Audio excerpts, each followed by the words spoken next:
Oi pessoal, beleza? Hoje eu vou estar ensinando a como ligar um CD player de carro em uma fonte ATX, né? Pode ser um CD player, né? Ou um DVD, né? Que nesse caso aqui é um DVD da H-Buster. É o seguinte, eu vou ligar ele numa fonte ATX, né? Que é uma fonte de computador, né?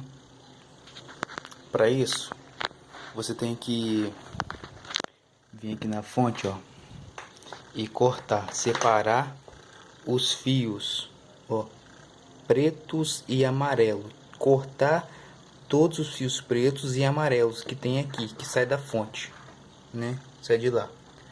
E separar amarelo com amarelo e preto com preto. E cortar também um verde e juntar com um preto. Isso aqui é para ligar a fonte, né? Para ela dar partida. E no rádio você vai encontrar o fio positivo e o negativo.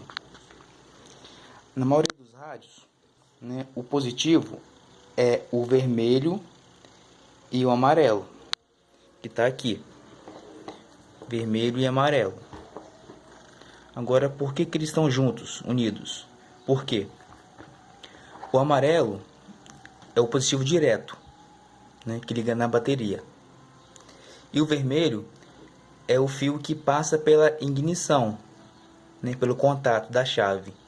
Para se caso você quiser fazer uma instalação, desligar a chave do carro e o som desligar, você passa esse fio aqui pela chave do carro. Se não quiser colocar, se quiser colocar direto, se não quiser passar a chave do carro, você vai ligar aqui direto, igual tá aqui. Unir os dois e ligar na bateria no carro, né? Mas nesse caso aqui eu vou ligar na fonte ATX. Tá? Eu vou dar uma pausa no vídeo aqui para me ligar os cabos, daqui a pouco eu volto.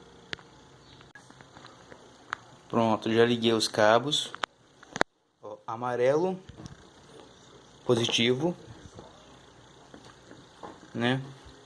Ligado no fio amarelo e vermelho, que é positivo. E o preto ligado no preto, que é negativo, né? E você vai pegar uma perna de fio preto e uma perna de verde e vai unir, isolar assim, ó, isso aqui. Se não fizer isso aqui, a fonte não vai ligar, né?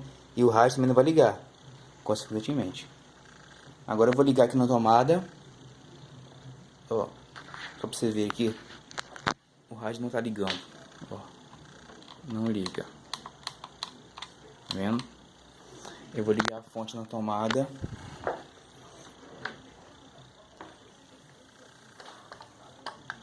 E o aparelho vai ligar. A fonte já ligou. Agora eu vou ligar o aparelho. Pronto, aparelho ligado. A parte de ligação de energia está feita. Agora, a próxima etapa é ligar as caixas de som, né? Que são em outros cabos, né? Aqui tem vários cabos aqui atrás. Tem antena. Como esse aqui é um DVD, aqui ó, tem o áudio e vídeo, tem a RCA, né? Tem a câmera aqui, eu não estou encontrando aqui agora. Mas enfim, esse vídeo aqui é para mostrar como liga o rádio na fonte ATX, né? Em casa. Pode ser ligado em casa. Rádio em funcionamento, né? Aí. Show de bola. É isso aí, pessoal. Espero que gostem do vídeo. Espero que eu tenha ajudado. Valeu.